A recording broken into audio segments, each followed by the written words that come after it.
দর্শক, রাজধানী ঢাকাতে বসেই যুক্তরাষ্ট্রে ফিজিক্যাল ও আইটি সিকিউরিটি সেবা দিচ্ছে একটি প্রতিষ্ঠান, যা প্রযুক্তি ও নিরাপত্তা খাতে এক নতুন দিগন্ত উন্মোচন করেছে।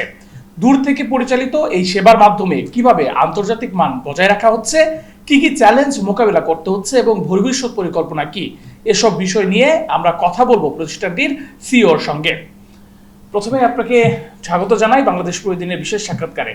প্রথম যে প্রশ্নটি আপনার কাছে থাকবে সেটি হচ্ছে, আপনার প্রতিষ্ঠানটি কিভাবে ঢাকায় বসে যুক্তরাষ্ট্রে ফিজিক্যাল ও আইটি সিকিউরিটি সেবা দিচ্ছে? 200-র বেশি সার্ভিস ও ফিচারে লেনদেনের সব বিকাশ অ্যাপে সম্ভব। ধন্যবাদ আপনাকে। প্রথমত হচ্ছে আমরা আমাদের একটা মোটামুটি একটা স্মার্ট টিম আছে। এই টিমটার নাম হচ্ছে কানেক্টিভো। সো আমরা ব্যাক ইন 2020 সাল থেকেই আমরা এই প্রসেসটা শুরু করি। তখন টিমটা আমাদের ছোট ছিল, এখন আস্তে আস্তে আলহামদুলিল্লাহ আমরা একটা মোটামুটি একটা স্ট্যাবল একটা পর্যায়ে চলে এসেছি। আমরা বেসিক্যালি আমরা যেটা করে থাকি সেটা হচ্ছে ইউএস বেসড বেশ কিছু সিকিউরিটি গার্ড কোম্পানি আছে, প্রাইভেট কিছু সিকিউরিটি কোম্পানি আছে, ইভেন গভর্নমেন্টেরও ইনভেস্টমেন্ট কিছু সিকিউরিটি কোম্পানি আছে, যাদেরকে আমরা এখান থেকে রিমোট সার্ভিসটা দিয়ে থাকি। এই সার্ভিসটাকে আসলে বলা হয় হচ্ছে সিকিউরিটি ডিসপ্যাচিং সার্ভিস।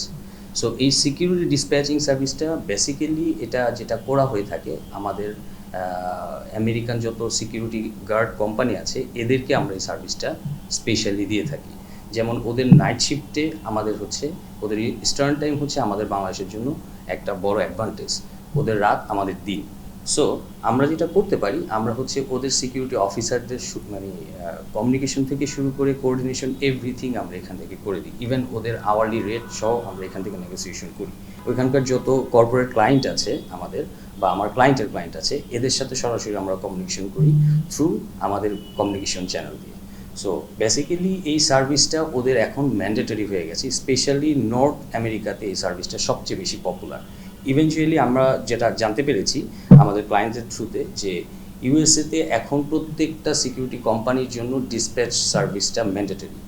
সো ওরা একটু কম পয়সায় আমাদের এখান থেকে এই সার্ভিসটা পাচ্ছে। ইভেন আমরা যে পয়সাটা বা আমরা যে আর্নটা করতে পারতেছি সেটা আমাদের জন্য মোটামুটি একটা স্মার্ট অ্যামাউন্ট। সো এই সার্ভিসটা বাংলাদেশে এখন পর্যন্ত এরকমভাবে কেউ সরাসরি ইউএসের সাথে দিচ্ছে না। আমরা কানাডাতে মুভ করার ট্রাই করতেছি, ইনশাল্লাহ আমরা সামনের দিকে আরও মুভ করতে পারবো। এই সেবার ধারণা কিভাবে শুরু হলো? এটা একটা আসলে মজার ঘটনা। সেটা হচ্ছে বেসিক্যালি আমরা ইউএসের সাথে বেশ কিছু কাজ করতাম। পার্সোনালি আমি কাজ করতে গিয়ে ওই যে কোম্পানির সাথে কাজ করতাম আমরা ওদেরকে এসইও সার্ভিসটা দিতাম, পাশাপাশি হচ্ছে ওদের ডিজিটাল মার্কেটিং এবং ওয়েবসাইটের কিছু সার্ভিস দিতাম। সো সামহাউ ওদের ওইখানে একজন ম্যানেজার রিক্রুট করা হয় হোয়াইট। তো সে একদিন আমাকে প্রপোজ করে যে সে দেশে থাকতেছে না, সে ভ্যাকেশনে যাচ্ছে, সো তার নাইট শিফটের কিছু কমিউনিকেশন আছে সেটা আমি করে দিতে পারবো কিনা। So I feel like interested. So আমি তার সাথে কথা বললাম এবং সে আমাকে একটা শর্ট ট্রেনিং করানোর পরে আমি এই কাজটা শুরু করলাম। করার পরে তারা ফিল করলো যে ওরা রাতের বেলা যে এফোর্টটা দেয় আমি এই এফোর্টটা দিনের বেলা দিচ্ছি। সো এবং সেম সার্ভিসটাই আমি এখান থেকে দিচ্ছি কোনো ট্রাভেল ছাড়াই। তো তারপর যেটা করলো ওরা আস্তে আস্তে আমার সাথে এটা নিয়ে কন্টিনিউ করলো, 1 দিন 2 দিন 3 দিন, সপ্তাহে 3 দিন, এরপরে ওরা সপ্তাহে 7 দিন 12 আওয়ার করে করতো। তারপরে যখন মোটামুটি আফটার 6 মান্থ আমরা যেটা করলাম আমি আমার সাথে আরও একটা টিম নিয়ে নিলাম, তো এটাকে আরও একটু বড় করার জন্য 24 আওয়ার করার জন্য। তখন আমরা ওদের সাথে এইভাবে কন্ট্যাক্টে গেলাম, তারপর আস্তে আস্তে এইভাবে আসলে শুরু। এরপরে আমাদের মোটামুটি 5 to 10 ক্লায়েন্টস হয়ে গেল। তো এখন আমরা আমাদের যে টিম আছে এর আমরা 3টা শিফটে কাজ করি, morning shift, day shift, night shift.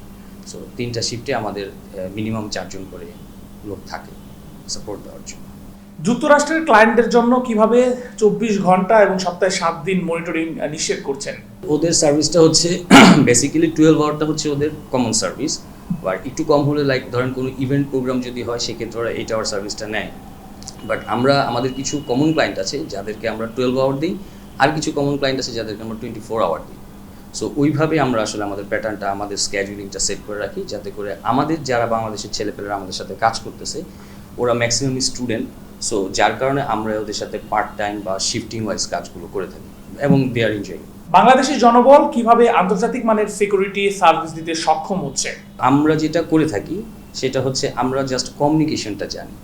আমরা এই ইউএসএদের সাথে কাজ করতে গিয়ে অ্যাকচুয়ালি ওদের পলিসি এবং ওদের কালচারটা আমরা বুঝতে পেরেছি। আমাদের এখানে আমার যে টিমরা কাজ করে ওরা জানে যে ওইখানকার কালচারটা কী।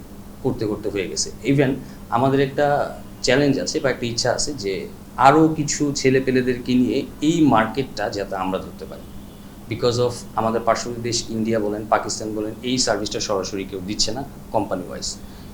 তো আমরা চাচ্ছি যে যদি আরও বেশি জনবল আমরা তৈরি করতে পারি, আমরা প্রথমত হচ্ছে আমরা এখান থেকে রিসোর্স বিদেশে পাঠাতে পারবো, ইভেন বিদেশের কাজগুলো আমরা এখান থেকে করতে পারবো। এটা একটা নতুন ইন্ডাস্ট্রি হতে পারে, সিকিউরিটি স্প্যাচিং ইন্ডাস্ট্রি।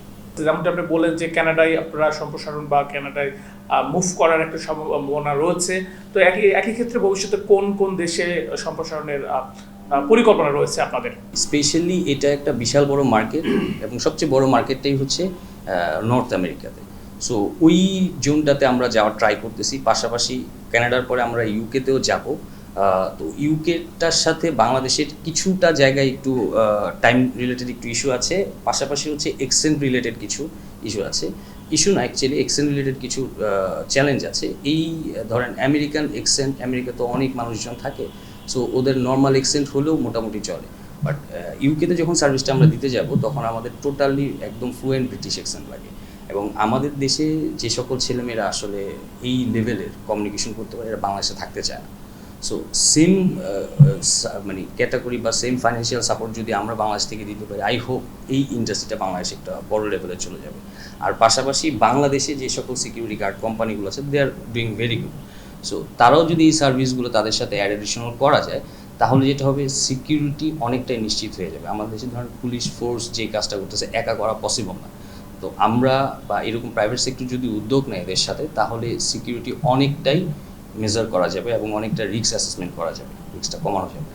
এই খাতে বাংলাদেশের সম্ভাবনা আপনি কিভাবে দেখছেন? এইটা সাপোজ ধরেন অনলি নর্থ আমেরিকাতে প্রায় $122 বিলিয়ন মার্কেট।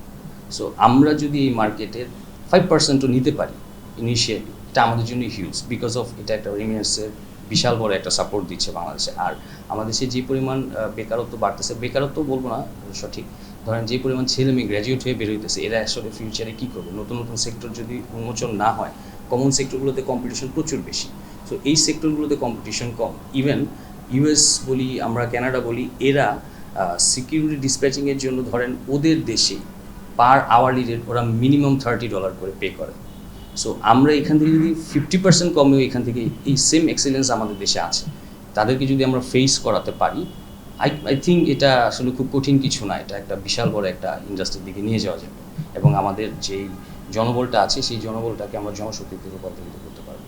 তরুণদের জন্য এই সেক্টরে ক্যারিয়ার গড়তে আপনার কি পরামর্শ থাকবে? তরুণদের জন্য ক্যারিয়ার করতে স্পেশালি আমার পার্সোনালি এক্সপিরিয়েন্স থেকে আমি যেটা বলতে পারি, just only communication and culture ডেভেলপমেন্টটা, যেটা ধরেন আমার পার্শ্ববর্তী দেশ ইন্ডিয়া পাস্ট 30 ইয়ার্স ওরা শুধুমাত্র এটার পিছনে খরচ করেছে, যে ব্যয় করেছে যাতে কমিউনিকেশনটা ডেভেলপ করা যায়। বাট আমাদের দেশে কমিউনিকেশন আছে, বাট এটাকে আরও ফ্লুয়েন্ট করতে হবে।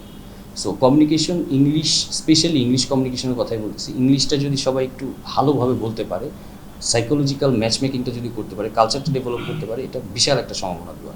সর্বশেষ প্রশ্ন আপনার কাছে যেটি জানতে চাই সেটি হচ্ছে যে আপনার প্রতিষ্ঠানের সবচেয়ে বড় লক্ষ্য কি? খুব সুন্দর কোশ্চেন করেছেন। আমার একটা লক্ষ্য আছে যে আমি এরকম একটা সিকিউরিটি ডিসপ্যাচ সার্ভিস বাংলাদেশে একটা ইন্ডাস্ট্রি করতে যাচ্ছি, যেটা আসলে সারা ওয়ার্ল্ডে আমরা এই সাপোর্টটা দিতে পারবো। লাইক ধরেন আমেরিকাতে একটা কোম্পানি আছে, ভেরি ওয়েল নোন কোম্পানির নাম হচ্ছে প্রোটো সিকিউরিটি।